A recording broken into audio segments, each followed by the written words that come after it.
And by cutting toxicities mga kapiksi, malayo parang gumagaan yung dalahin mo sa buhay 'no? Kasi pinuputol mo yung mga negative and toxic na tao, bagay, sitwasyon sa buhay mo. So mas nagiging magaan yung journey mo and mas malayo yung mararating mo kapag nag-focus ka on yourself, okey? Kapag imbes na sayangan mo yung oras mo.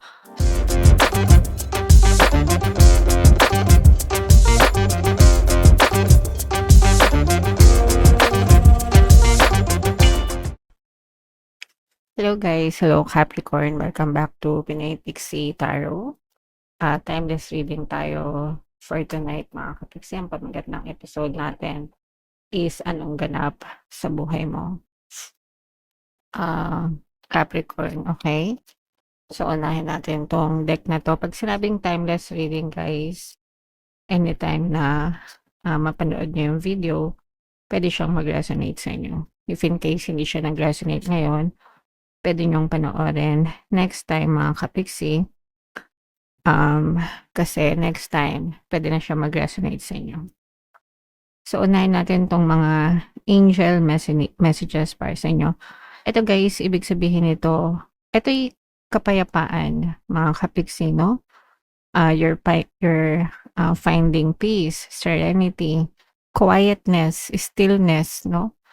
So, may kapayapaan sa katahimikan, mga kapiksi. Yung iba sa inyo, parang gusto nyong i-isolate yung sarili nyo, or pwedeng ina-isolate nyo na yung sarili nyo guys, no? Pag sinabing ina-isolate, parang nagsosolo kayo, dinidisconnect nyo yung sarili nyo sa connection nyo with other people, especially sa SOCMED guys, no?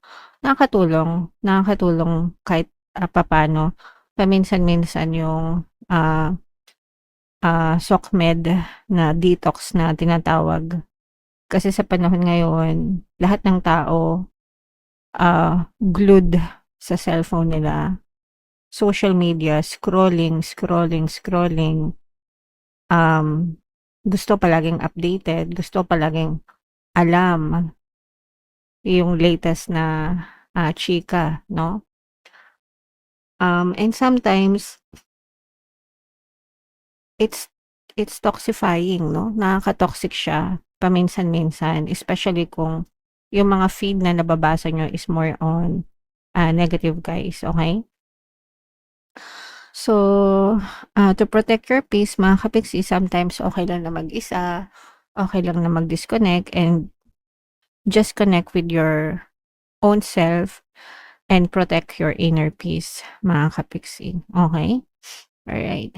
And ito naman ay alagaan nyo yung sarili nyo guys, no? Nurture yourself, nurture your home, yung relasyon sa loob ng tahanan. Sometimes you are so connected sa ibang tao, pero yung mga tao sa tahanan mo, disconnected ka. Ibig sabihin, may mga taong ganyan.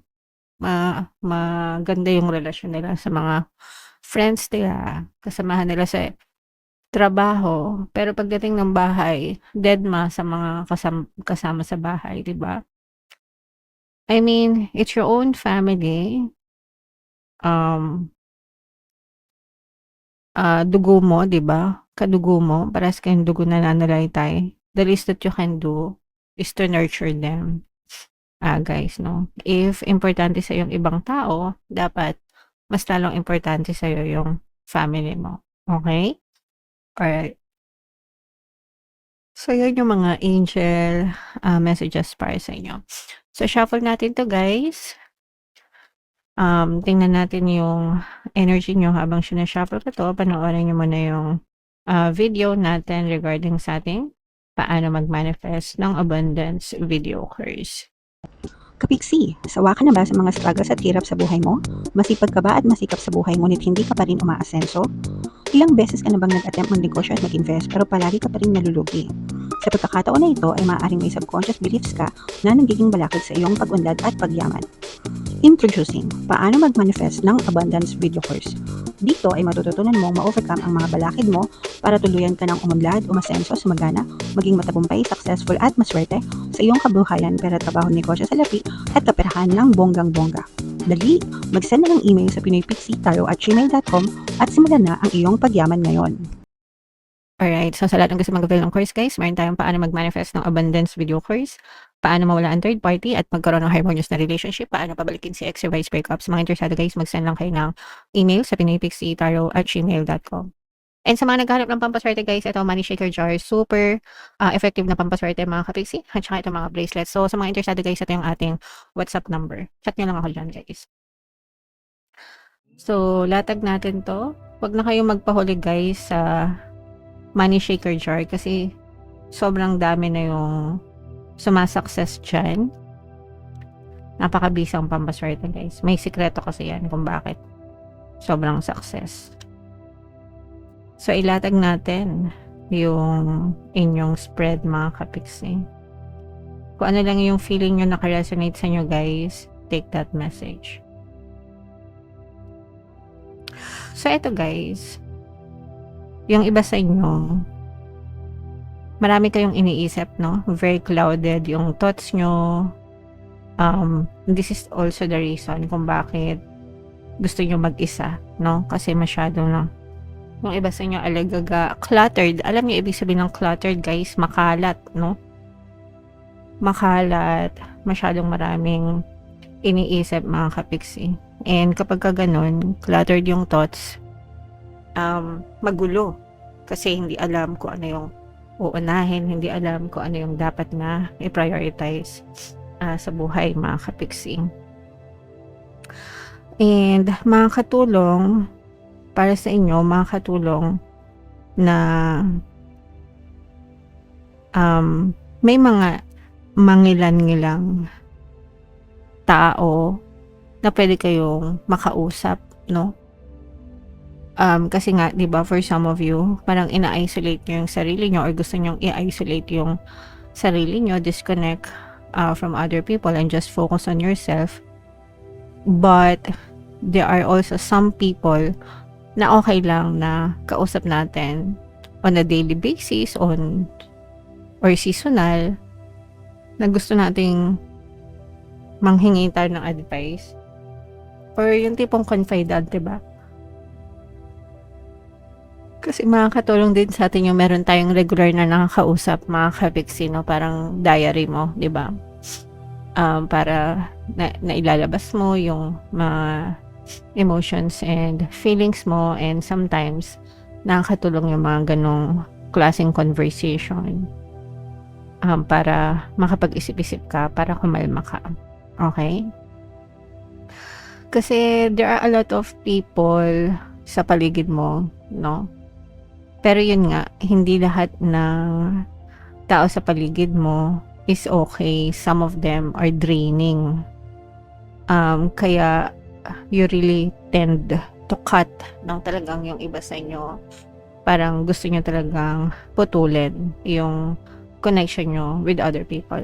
Meron din dito guys na parang for some of you, maaaring yung reason is nagkaroon kayo ng betrayal issues in the past. Kaya parang aloof na rin kayo na makipag-connect or communicate sa ibang tao kasi parang because of betrayal nagkaroon na rin kayo ng trust issues sa ibang tao, kaya ayaw nyo na makipag-chat, ayaw nyo na makipag-usap kasi naresibuhan na kayo dati. Alam nyo ba ibig sabihin na resibo?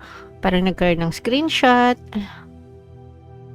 yung mga dating message tapos nag-backfire sa inyo, so you learned your lessons. And di ba, wag din kasi nating ugaliin na magsalita ng masama against other people, guys. Kahit na sabihin kwentuhan pa yan or what. Yeah, I know, naiintindihan ko yan. Na may mga ganyan talaga na nagkukwentuhan, di ba? Pero if it's something na damaging or what, wag nyo nang gawin kasi magbabackfire yan sa inyo.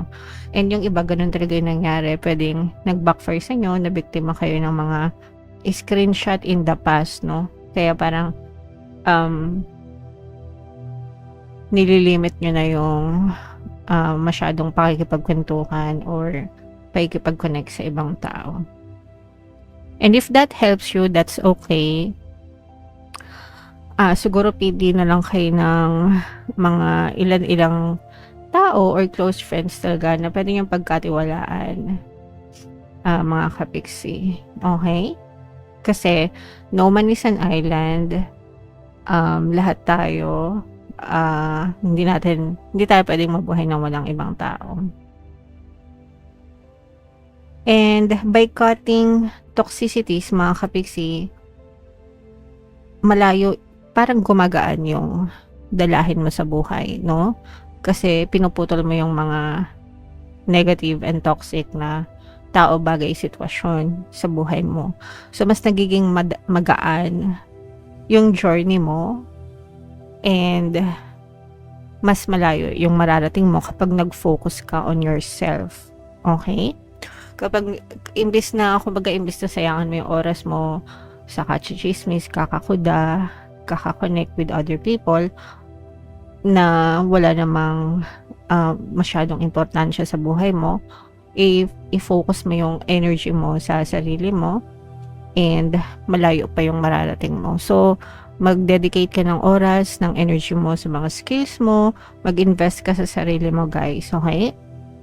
And sooner or later, mas malayo pa yung mararating mo on your own. Kumbaga, parang sariling sikap, no? Naintindihan nyo ba?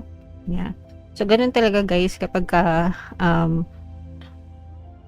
nababawasan yung chismisan. Mas marami kayong nagagawa, mas marami kayong natatapos, mas nagiging productive kayo, mga kapiksi. Okay?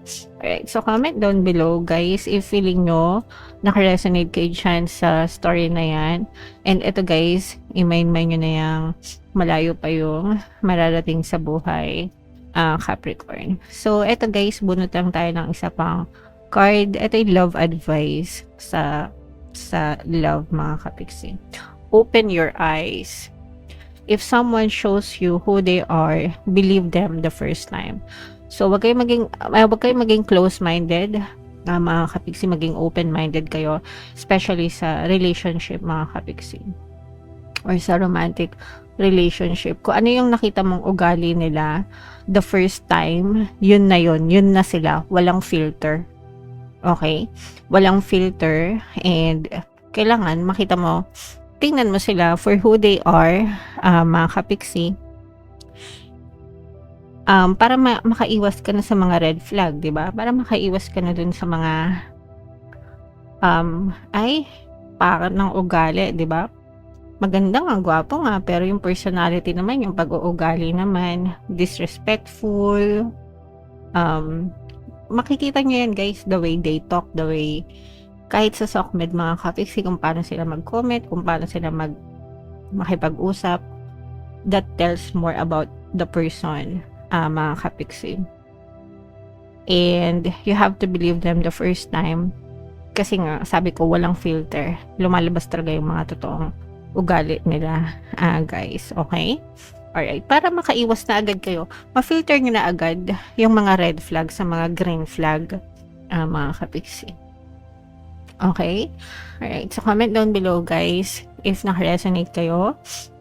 Ito, i-main nyo na tong mga malayo pa ang mararating sa buhay. For more tarot readings, ito yung playlist nyo. Ito naman yung ating success stories ng paano mag-manifest ng abundance video course. Panoorin nyo itong video natin, guys, about money shaker jars. Thank you for liking, sharing, and subscribing. See you next time, guys. I love you all. Have a nice day. Bye-bye.